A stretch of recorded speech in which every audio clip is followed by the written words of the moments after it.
Welcome to the session First Days Solo PMM versus Team PMM. Hi, I'm Nico Trofim-Bancila. I have 10 plus years of experience in agencies, freelancing companies, and I've mainly worked in startups and scale-ups. I've been working in different non-marketing and marketing functions such as events, PR, digital marketing, demand generation, growth marketing, and product marketing. Two truths and a lie about myself is that I hitchhiked in Ireland, I'm not a good dancer, and I'm originally from Transylvania. My biggest failure has been closing my business after a few months, but it has certainly been an experience filled with learnings. And when you cannot learn how to do things properly, you can at least learn how and what not to do. At the moment, I work as a product marketing manager at Spryker, which is the leading composable commerce platform for enterprises with sophisticated business models. We enable growth, innovation, and differentiation. You might wonder about my eclectic backgrounds. Well, perhaps like many of you today, in the beginning, I didn't really know what I wanted to do, so I wanted to experiment. And later on, it was an informed decision. I decided to go in a zigzag pattern rather than a progressive line because I wanted to understand how different departments and how different pieces of the puzzle fit in together. Later, I discovered product marketing, and that hit home because I've been doing activities that go under this field for a long time. I just didn't know that there was such a role. I also want to take a moment and say thank you for being here with me today, and I hope you will find the information I'm going to share useful for your own journey. What is the plan for today?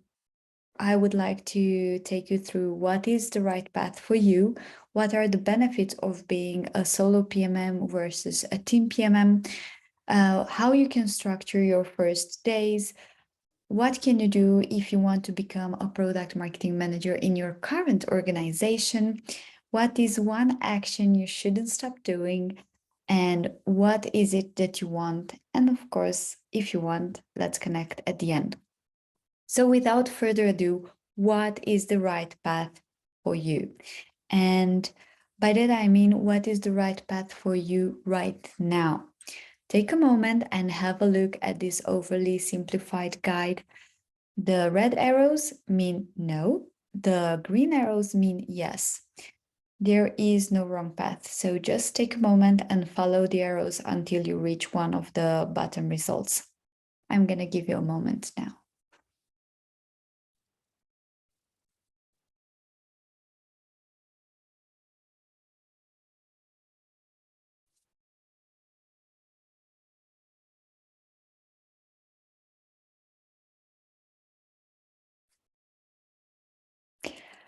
Learn more and apply is about learning more about the product marketing field and actually creating a project for yourself where you can apply the knowledge that you gather, so then you can actually show something that you have done. Team product marketing manager is about being part of a larger team, usually at a hyper growth startup or scale up or larger organization. A solo PMM means being the only product marketing manager, usually in smaller companies or early stage startups. So if you reached learn more and apply, here are a few things that you can do to expand your knowledge in this field. You can take a product marketing course, such as the ones from CXL or the Product Marketing Alliance.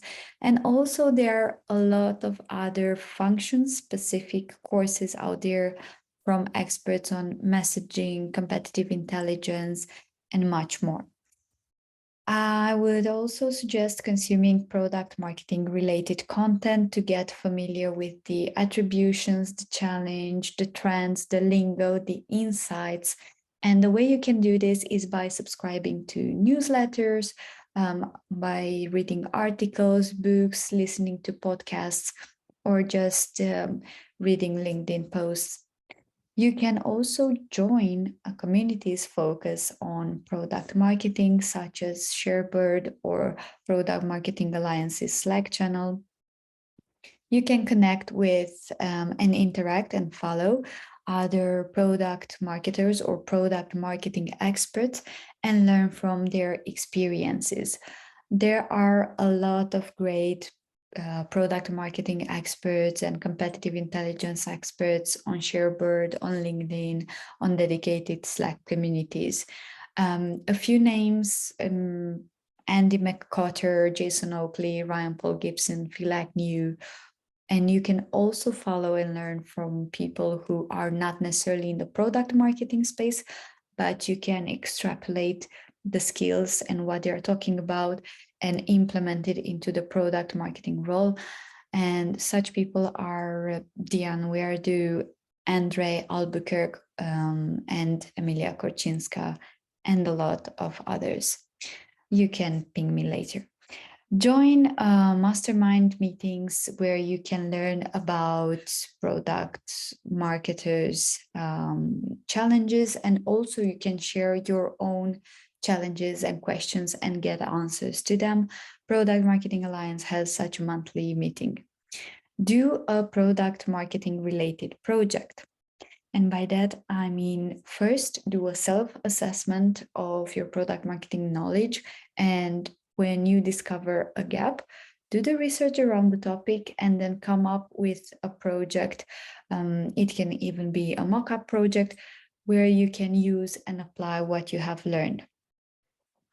A few skills that, in my opinion, are key for this role are communication. This is the basic ability that can make or break any professional or personal relationship, whether it's one-on-ones, open chats or emails, whether it's a presentation or discussion with customers.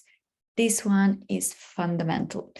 And also it connects very nicely with the next one, which is collaboration. Being a highly cross-functional role, we rely on our collaboration with other departments to get and offer insights from the market, to prepare a successful launch, and so much more. Now, empathy is about building rapport within the team and with external audiences. Just like our counterparts, the product managers, we want to understand our customers and prospects' pain points. So talk with them, try to understand them, and use this information when you build use cases or provide insights to product or to marketing. Also, from a PMM position, you can learn and help sales, product, customer support, customer success, and marketing. Now, problem solving is, I mentioned this one because you'll come across problems that need fixing and that need fixing fast, especially if it means losing existing clients or a potential new business. Then time management, especially if you are a solo PMM, you have many concurrent priorities and projects, hence you need to be able to carve specific time slots. You can color specific time blocks, and you really have to be very mindful of your time, while at the same time being flexible enough to tackle changing priorities or ad hoc requests. And this is why I also added adaptability here. So what are the benefits of being a solo PMM or a team PMM? Well, I will say right off the bat, they both have their own benefits, but probably it's easier to be part of a team because you have more time and you have the chance to specialize. But at the same time, being a solo PMM is also very interesting and engaging because you get to experience all the PMM functions. You are the point of contact for all other teams. You have a really good overview of the company, and you rely on the extended team because you don't necessarily have your own product marketing team.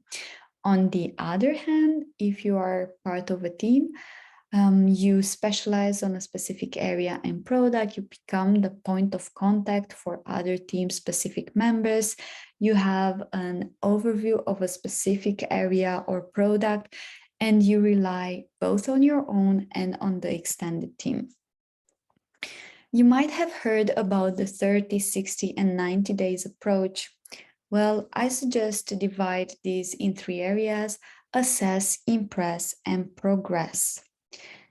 What I mean by assess? By assess, I mean assessing your current situation, company, function, and your own personal situation and goals. So try to understand where is the company right now, where it needs to be, and how can you help. Also try to understand where the PMM function within the company is right now, where it needs to be, and what should you do about that. And on a personal level, where are you as an individual in the company right now, where you want to be, and how can you get there? I've divided what you can do during your first 90 days also in 3 sections, which are learning, initiative, and performance, because learnings need to correlate with the initiatives and performance and to actually show how you are applying your knowledge for the benefit of the company. So use the first 30 days to learn about the company's vision and culture, to learn about product, about the strategy, opportunities, about the tools. Also meet your team. If you are a solo PMM, probably it's going to be marketing or product, and also key stakeholders, which are marketing, product sales, customer support.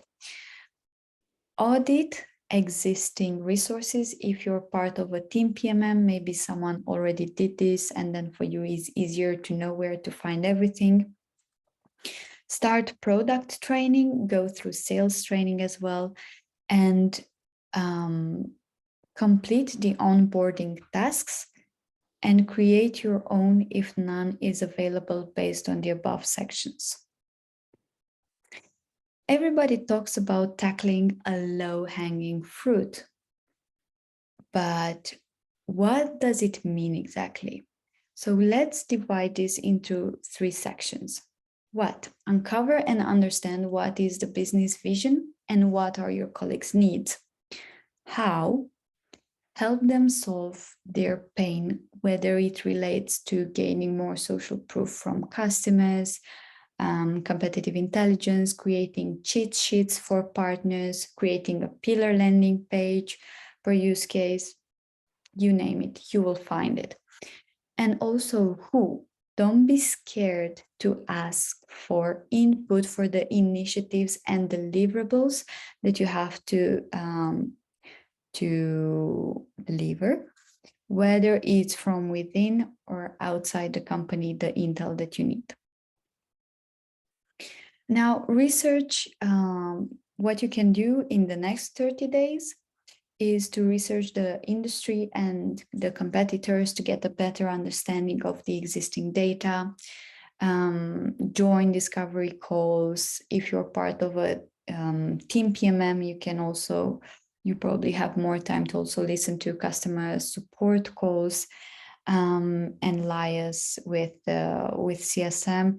And if there wasn't any resources audit done, then this is the moment where you can complete the resources audit, both as a solo and as a team PMM.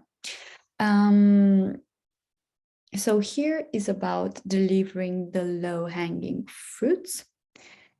And by that, I mean just propose resources optimization based on audit, put together frameworks and templates based on stakeholders' needs, suggest improvements based on the gaps that you have noticed, whether those are assets, programs, website landing page optimization.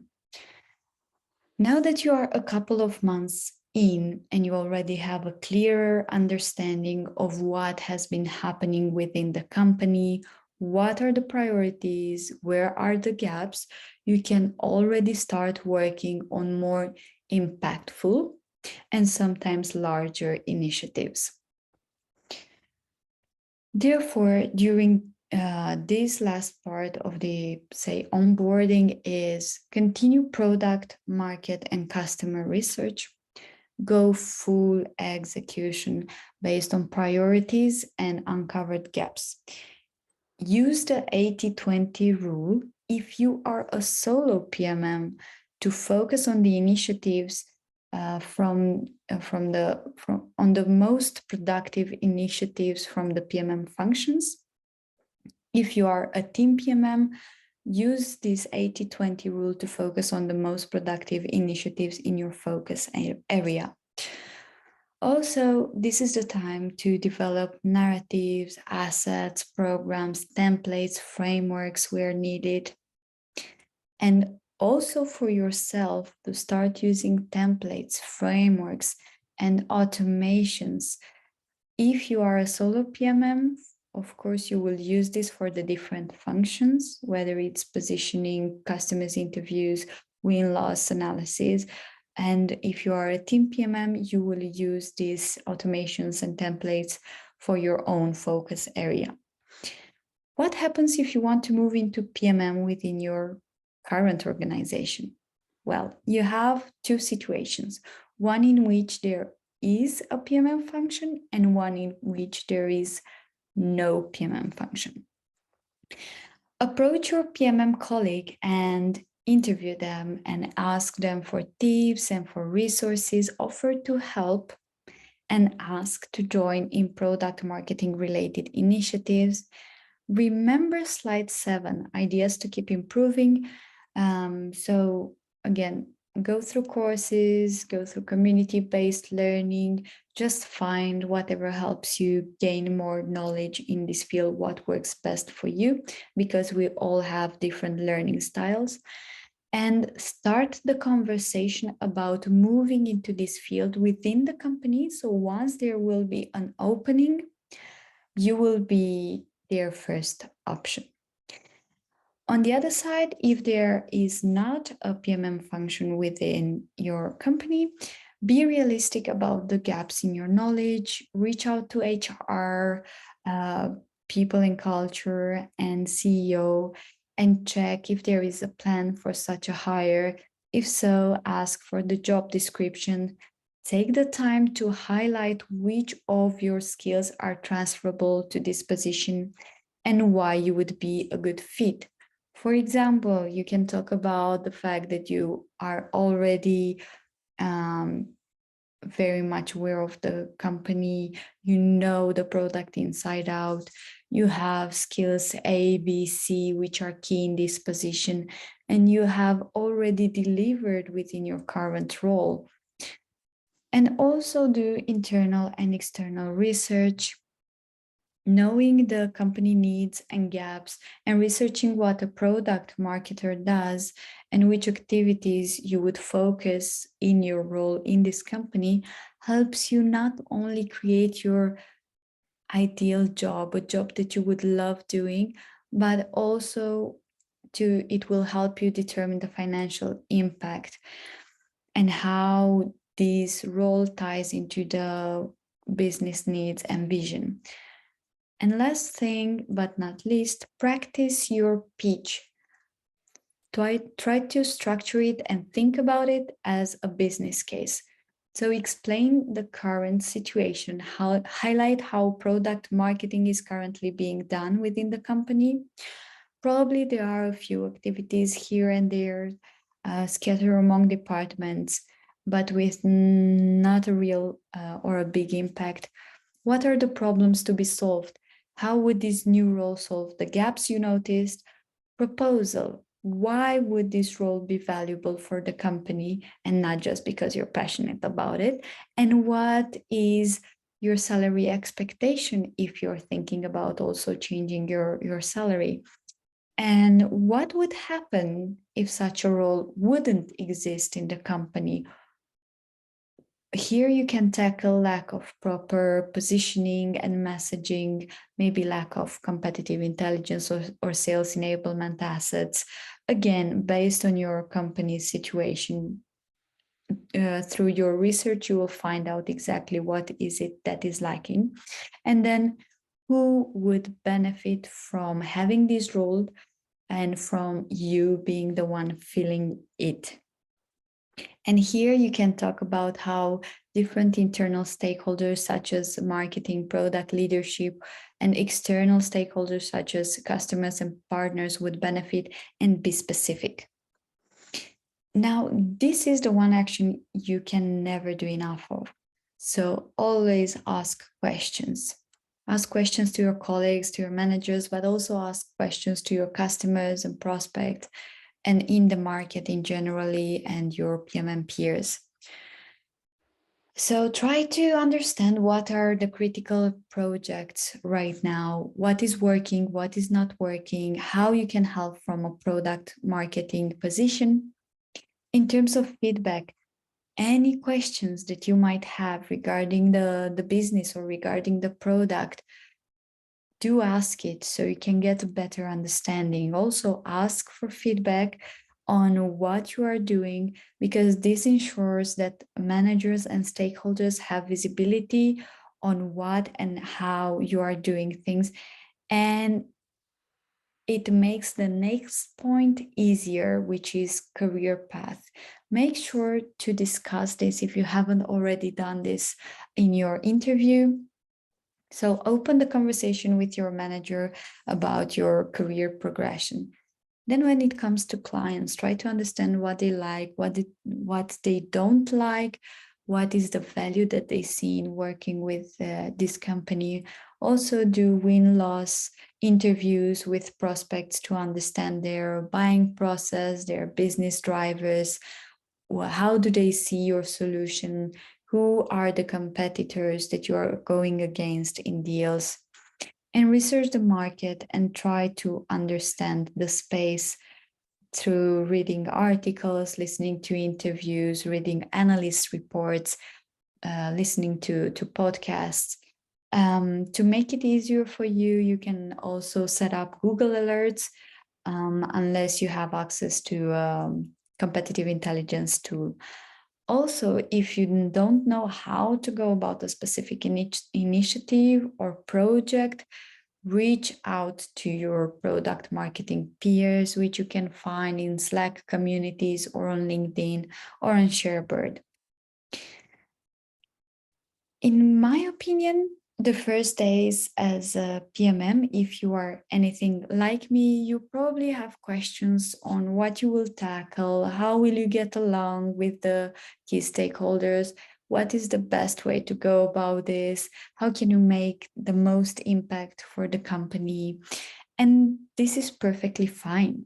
Just remember that this is a dance in which your partner is most of the time the company, but sometimes it can be the clients, the partner, the analyst, depending on the situation. What is important is finding the rhythm. The person you will interact with, all the persons you will interact with, respond different. So take time to observe them, to understand where they are coming from, and take the first dancing steps together. And the more you practice, the easier it will be to find the rhythm. So in the end, remember to take all learnings with a pinch of salt, because you are the only one who has a full overview of your position journey and what you're passionate about. That being said, ask yourself, what is it that you want? See where you are now, where you want to go, assess the gap, and understand what skills you need to further develop or acquire, whether in a product marketing role or through education. I hope I managed to give you both a strategic overview and some tactical approaches. And if you have any further questions, please don't hesitate to reach out to me on LinkedIn, and I'll share with you what I know about different tools, maybe frameworks, or we can just talk about product marketing. Thank you for being here with me today, and success.